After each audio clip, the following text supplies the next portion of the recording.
Bonjour à toutes et à tous, donc heureux de vous retrouver comme d'habitude sur votre rubrique éducative. Donc c'est Idriss Lawali Abdou, concepteur de l'application Karatou Post-Bac. Et aujourd'hui, on va vous parler d'un parcours aussi inspirant que tous les autres parcours que vous pouvez aller découvrir du coup sur notre chaîne ici même en fait. Et du coup, que je vous encourage aussi à vous inspirer, motiver et casser les barrières d'autocensure. Donc on est là pour ça, on est là pour vous apporter du contenu, on est là pour grandir ensemble, on est là pour avancer ensemble. Et Mm. pour cela, si vous n'êtes pas encore abonné, c'est le moment d'aller cliquer sur le bouton s'abonner, liker, partager et inviter tous vos camarades et aussi à les accompagner vous aussi à votre tour. Sans plus tarder, on va aller découvrir notre invité. Allez, go.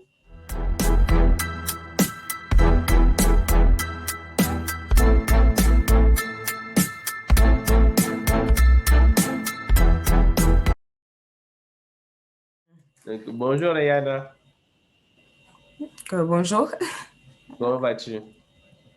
ça va bien, merci. Et toi? Ça va aussi. Donc, heureux en tout cas de t'avoir aujourd'hui et merci d'avoir libéré de ton temps, du coup, aujourd'hui pour nous parler de ce que tu fais, de ton parcours aussi, pour inspirer tous ceux qui nous regardent. Merci surtout à toi pour cette belle initiative. Donc, en espérant que ça va aider le maximum. Voilà. Oui, bien sûr. Donc, sans plus tarder, on va aller te découvrir. Est-ce que tu peux te présenter à ceux qui nous regardent? Oui, donc pour ceux qui ne me connaissent pas, c'est Rayana Mahamman Mustafa. Donc, actuellement, je suis ingénieure sûreté donc, au CEA, donc au commissariat à l'énergie atomique ici en France. D'accord, d'accord, super. Mais du coup, est-ce que tu peux aussi nous parler de ton parcours académique? Donc, pour mon parcours académique, donc, pour commencer, donc, au tout début, peut-être aller dans les du primaire. Donc, j'ai d'abord fait, je dirais, le Croix-Rouge Poudrière. Donc, ensuite, le collège Mariama, donc, durant le collège, puis le lycée d'excellence, donc, où j'ai passé mon baccalauréat à l'issue duquel, donc, je suis venue en France pour mes études supérieures, D'accord. où j'ai fait une première licence de physique, donc à l'Université de Lille de la physique fondamentale, plus axée côté recherche. D'accord. Donc, une licence qui m'a permis également de faire un premier stage donc, à Grenoble, donc sur une plateforme de recherche, donc un synchrotron. Donc, à l'issue de ce stage-là, je me suis dit, OK, pour le master, qu'est-ce que tu veux faire? Donc, donc j'ai continué à l'université de Grenoble, donc pour faire le master ingénierie nucléaire, qui D'accord, m'a d'accord, permis d'accord. Donc, c'est aujourd'hui de super faire le métier que intéressant. je fais. Donc, de par moi, ce que je vois, en fait, c'est que tu es passionné par la physique, je crois. Qu'est-ce qui t'a inspiré à aller vers ce domaine-là? Je suis passionnée par la physique, oui. Donc, ce que j'ai pas dit, c'est que j'ai fait aussi un bac C. C'est une prédisposition. Tout Donc, à fait. je dirais que enfin, la physique, c'est un domaine dans lequel j'ai toujours été douée, je dirais. Donc, j'avais cette aptitude-là. Donc, cette aptitude-là que j'ai développée. Je dirais pas que je suis vraiment quelqu'un qui aime, à la base avait dans la tête beaucoup de métiers. Donc, D'accord. je peux te dire que je voulais être médecin, pilote, je voulais être tout scientifique, en train de faire des recherches dans des laboratoires. Donc, je D'accord. dirais que j'étais plus prédisposée à cette physique-là parce qu'elle m'a amené aussi cette pluridisciplinarité que je cherche. Donc, j'aime bien tout faire, mais je ne peux pas tout faire. Il faut bien choisir. Et la physique, ça te donne des connaissances donc, sur ce qui se passe aujourd'hui dans le monde, comprendre du commencement des grandes lois qui ont permis d'amener aujourd'hui les gens où ils sont à faire marcher l'Internet, aujourd'hui à nous permettre d'échanger. Donc, quelqu'un me dira c'est de l'informatique. Non, toute la base de toute chose, sans contredire les mathématiciens non plus. C'est vraiment la physique. Et c'était ce qui me plaisait dans la physique. Comprendre comment comment a dû débuter une pensée pour amener aujourd'hui de ces applications dans le monde industriel et aussi industriel, mais aussi du quotidien, hein, de chez nous, voilà. Tu as parlé quand tu te présentais du coup d'ingénierie, d'énergie atomique, mais aussi tu as dit que tu étais aujourd'hui dans un poste de sûreté. Du coup, j'imagine enfin, sur cette thématique-là, est-ce que tu peux nous parler du coup de ton métier? Qu'est-ce que tu fais au jour le jour? Donc aujourd'hui, le métier d'abord, le métier d'ingénieur sûreté. Donc, c'est apporter donc, des expertises et des conseils. Donc, pour aujourd'hui, pour les gens qui exploitent des installations donc, qui ont cette connotation nucléaire. D'accord. Donc, des exploitations qui ont cette connotation nucléaire, enfin, tout le monde verra d'un coup les centrales nucléaires, mais non, non, pas seulement, parce que il y a, ça va du médecin donc, qui fait sa radio. Donc, il utilise aussi des instruments nucléaires donc, qui nécessitent des dispositions particulières. Donc, aujourd'hui, chez toi, tu peux pas venir manipuler des sources nucléaires, manipuler des équipements aussi dangereux. Donc, et si aujourd'hui, et maintenant, toi qui l'appliques chaque jour, qui l'utilise en tant que médecin, en tant qu'industriel, en tant que médecin pour faire des scanners d'abord, pour faire des radios, on te demande, tu dois te protéger au maximum Hmm. parce que ces équipements présentent des risques. Et aujourd'hui, moi, en tant qu'ingénieur sûreté, donc c'est dire les risques, donc analyser ces risques-là, donc que ça soit pour le milieu médical, pour les exploitations industrielles et pour les exploitations industrielles, quel est le risque? Donc pour une source, tu peux t'irradier. Donc t'irradier, ça peut t'amener à long terme des cancers, ça peut tuer à forte dose. Donc tu ne peux pas les utiliser comme ça. Il faut que tu mettes en place des barrières, donc des dispositions de prévention. Donc aujourd'hui, je me protège avec une plaque de plomb pour que les rayonnements ne traversent pas. Aujourd'hui, ce que j'ai à disposition, ça peut me contaminer. Donc, je dois mettre des équipements de protection. Voilà. Et à plus forte échelle, aujourd'hui, je veux construire un atelier dans lequel je vais manipuler des équipements à connotation nucléaire, donc des poudres pour fabriquer le combustible nucléaire, euh, des, euh, ou tout simplement des sources. Donc, je peux avoir des dispersions de cette source-là. Donc, je dois penser avant de construire. Donc, déjà, dès la conception, on sait ce que tu vas manipuler.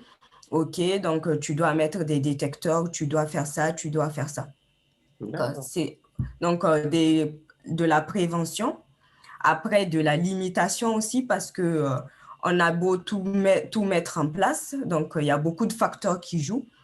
Donc beaucoup de facteurs aussi à regarder donc pour les gens qui suivent. Donc il y a eu pas mal d'accidents nucléaires. Donc pas même ceux connus d'abord, Fukushima, Tchernobyl. Et il y a les autres accidents qui sont peu connus, qui se réalisent dans des petits laboratoires de recherche, voilà, où des personnes s'irradient, ils perdent la main, des trucs assez pas jolis, donc pas très, qu'on ne veut pas que ça arrive, mais voilà, quand ça arrive, mettre en place des dispositions de limitation, il faut que la personne qui l'utilise, elle soit informée du risque. Donc, une sensibilisation qu'en cas de survenue d'un accident ou d'un incident, voilà comment je dois me comporter. Si la personne est irradiée, je dois me mettre en retrait. c'est des sources d'irradiation. Je ne fonce pas tête baissée, je regarde qu'est-ce que j'ai en face de moi. Il y a cette partie de sensibilisation pour le nucléaire et pour les risques non nucléaires aussi, donc qui peuvent engendrer des problèmes radiologiques. Donc, c'est un risque qui n'est pas, c'est une panne électrique, mais que si elle arrive, elle peut amener à ce que qu'on ait des fuites de produits qui peuvent contaminer à l'extérieur. Donc, ça aussi, il faut que ça soit pensé à l'avance. Donc, et bah, c'est les rythmes, mettre en place de la prévention, des dispositions de maîtrise et de limitation des conséquences. D'accord. Voilà. C'est, oui, mais totalement. En fait, ce qui est intéressant, c'est que c'est un métier très peu connu. Enfin, c'est des métiers, en tout cas, parce qu'il y a beaucoup de choses dans le domaine, mais c'est des métiers qui sont très peu connus. Et moi, justement, j'avais insisté, en tout cas, que tu nous présentes ce que tu fais, parce que justement, ça peut attirer peut-être d'autres personnes qui peuvent être beaucoup plus curieuses, qui veulent savoir qu'est-ce qu'il y a derrière le nucléaire, comment ça arrive, comment, en fait, et d'ailleurs, même là, en fait, je suis sûr que beaucoup ont appris que le nucléaire, c'est pas que les centrales nucléaires, c'est pas que l'énergie, c'est pas, il y a aussi tout ce qui est médical, il y a beaucoup d'autres applications qu'on ne Voilà. connaît pas. Euh, et enfin, voilà. Du Et coup, d'ailleurs, je sais pas bah si oui. tu as peut-être une application que les gens ne se sentent pas aussi, que tu peux nous citer quelques-unes aussi, parce que ça peut aussi être activé. Oui, bah une application, bah il y a les applications, comme j'ai d'abord dit, médicales, donc les scanners. Les scanners, c'est ton corps qu'on irradie à faible dose pour pouvoir observer. Donc, pour voir tes os, bah, de la manière dont tu reçois ton scanner, bah, tu vois que bah, ça a traversé bien toute ta partie chair pour voir la partie os.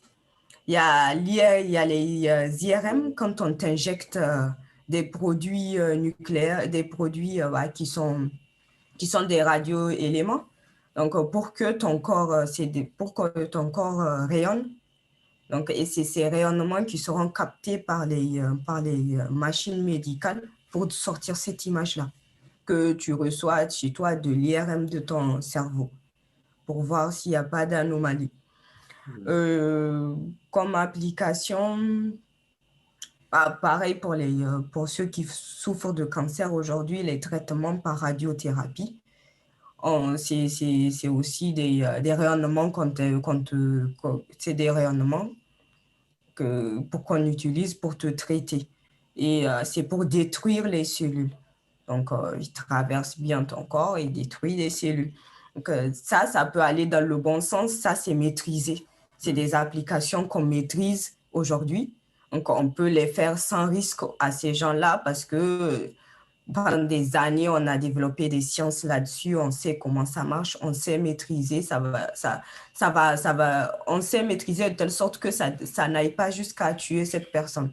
Donc, c'est vraiment des très faibles doses.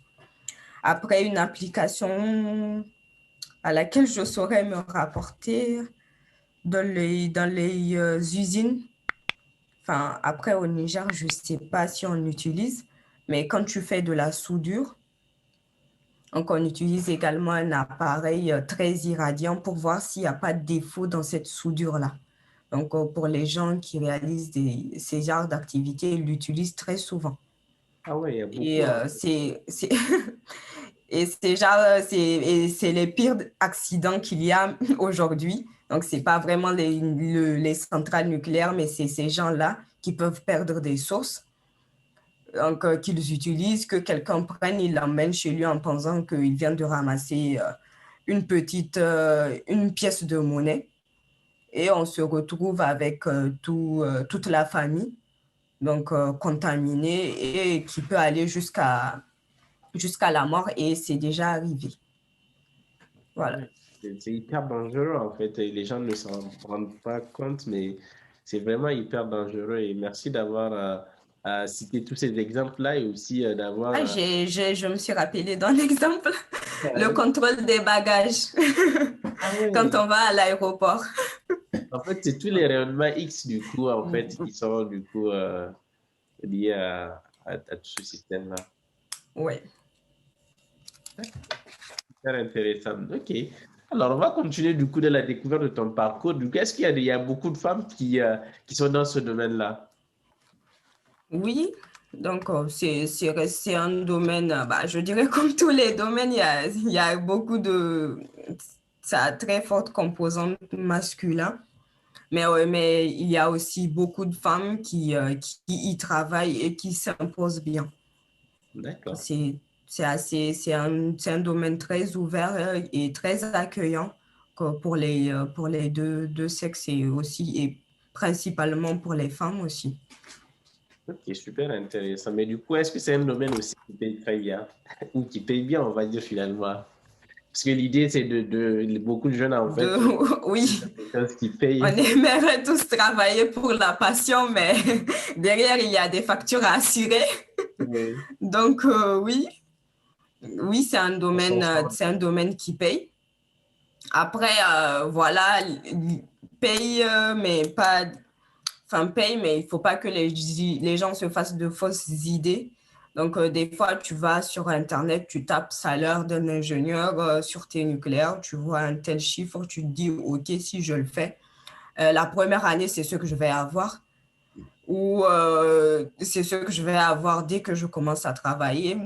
Bah, il y en a qui l'ont à la première année, mais il y en a, c'est avec l'expérience que tu deviens un ingénieur sûreté confirmé et que, bon, voilà, tu as ce salaire-là.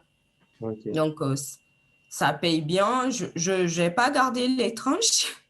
Les tranches, ça Non, doit on ne être pas à du partir tout, en de fait, c'est juste 32 000 cas, donc je ne sais pas, ouais, non, on va pas parler du 32 tout. cas. C'est juste que Mm. c'est quelque chose, en tout cas, dans lequel, quand on s'y met, on s'en sort pas mal. Déjà, ce qui est super intéressant. Mais du coup, est-ce que tu peux nous dire la chose que toi, tu aimes, en fait, dans l'exercice de ce métier?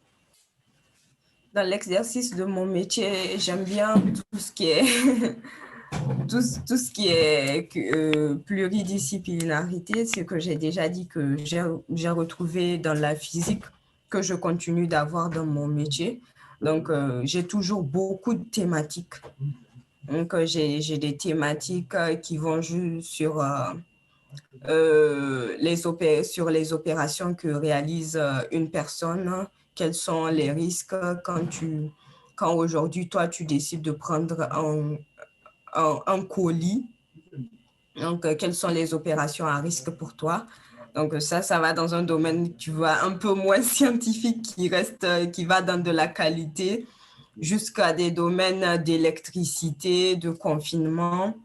Donc, c'est vraiment pour moi, c'est tous ces petits domaines-là, toutes ces petites connaissances-là que j'ai, donc sur plusieurs domaines sans être expert. Mhm. Donc, sans être expert dans ce domaine-là, mais comprendre donc, la vie d'une installation, l'analyser et voir son risque, comprendre bah, les différents équipements qui seront mis en jeu, les différents domaines, donc l'interaction aussi avec plusieurs métiers. D'accord, super, super intéressant. Mais du coup, à l'inverse, qu'est-ce que tu aimes le moins, du coup, dans le métier? Donc, il faut rester très concentré. Donc, C'est le risque. donc il faut rester, ouais, il faut rester très, très concentré. Il faut tout voir bien dans le détail. Donc, D'accord. il faut avoir tout dans le détail pour pouvoir mieux analyser parce que tu ne peux pas te permettre, donc, sur ces genres de thématiques-là, de sortir des trucs approximatifs ou de faire une étude à la va-vite. Hmm. Et il y a beaucoup de rédaction. Il y a beaucoup de rédaction, donc il faut aimer ça. Il Ouais. faut aimer écrire beaucoup, sans faute d'orthographe, donc dans un discours qui parle aussi à tout le monde, parce que des fois tu parles à des techniciens, à des ingénieurs, des fois tu parles juste à l'individu lambda avec lequel tu es ami.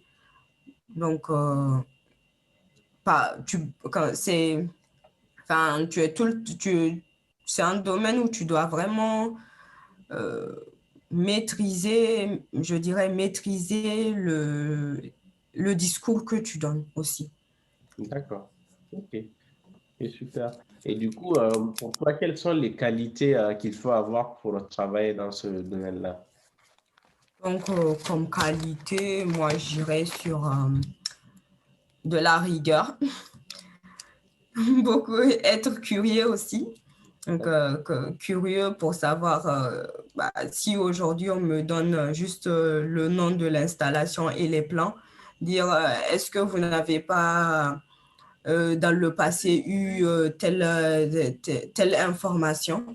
Donc, curieux pour dire, moi, je veux bien connaître ça, moi, je veux bien connaître ça, parce qu'on s'attend de moi une étude assez complète. Donc, il faut être curieux, il faut être organisé parce qu'il y a des délais. Donc, notamment quand on fait de l'exploitation, quand on est directement sur une installation nucléaire, il y a des délais par rapport auxquels tu envoies tu envoies un document qui est demandé. Donc, tu informes quelqu'un sur un contrôle à faire, tu informes sur un incident. Donc, ça, c'est très rare, mais à titre d'exemple. Donc, il faut vraiment être organisé. Donc, quand c'est le moment d'envoyer un truc, il faut vraiment que ça soit fait à ce moment-là. Il y a beaucoup de relationnel aussi, parce que c'est un métier avec lequel tu interagis avec beaucoup de personnes. Donc, il faut pas il faut pas être une personne renfermée sur soi-même. Sinon, les gens n'iront pas vers toi pour savoir comment ils doivent faire tel truc, parce que tu as aussi un rôle de formation et de sensibilisation. Il faut que tu sois la personne qu'on demande dès qu'il y a un risque. Donc, l'opérateur qui doit agir, il doit d'abord s'interroger. Ah, je vais lui demander. Donc, ça, j'ai vu ça, c'est bizarre. Je vais plutôt aller lui demander directement. Mais si tu es quelqu'un de renfermé, on verra, viendra pas directement. Toi, oh, bon, je vais le faire, après, on verra. Ça, c'est une attitude à pas avoir. Voilà. Ah, c'est pas les seules qualités. Il y Oui. en a beaucoup, mais je me limiterai à cela. Voilà. D'accord, super. En tout cas, super. Merci pour tes retours, du coup, sur la base de ton expérience.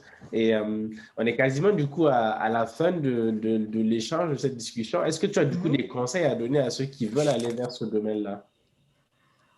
Bah, pour ceux qui veulent, n'hésitez pas. N'hésitez pas, n'hésitez pas. J'ai un parcours assez atypique, donc pour lequel je suis arrivée là, mais je pense que c'est un parcours de tout Nigérien, hein, avec Croix-Rouge et tout ça. Donc, ne vous enfermez pas en vous disant ça c'est trop compliqué. Il y a beaucoup de travail, donc il faut s'investir dans ce qu'on aime bien faire. Et c'est aujourd'hui la clé de toute réussite. S'investir totalement quand on a des obstacles, il faut savoir les surmonter. Super, super. Vous avez entendu, vous qui nous regardez, du coup, les obstacles ne sont pas faits pour s'enfuir, mais plutôt pour les challenger et aussi les dépasser et les contourner avec des stratégies. Tout obstacle est souvent source d'apprentissage, donc on va s'arrêter peut-être là. Mais du coup, si vous avez des questions, n'hésitez pas à les mettre en commentaire. N'hésitez pas du coup à aller aussi voir toutes les autres vidéos qu'on a déjà publiées pour vous inspirer, vous motiver. Donc, et aussi liker, partager le contenu, abonnez-vous si ce n'est pas déjà fait. Donc, merci en tout cas, Rihanna, pour ton intervention, pour ta disponibilité. Est-ce que tu as un dernier mot avant qu'on leur dise bye bye? Un dernier mot. Non, non, je dirais foncez, n'hésitez pas, restez pas dans votre coin, informez-vous. Donc aujourd'hui, il y a beaucoup de plateformes qui ont été mises en place pour vous accompagner vers des métiers. Ça serait dommage de pas s'en servir. Voilà. Allez, sur ce, on vous dit bye bye.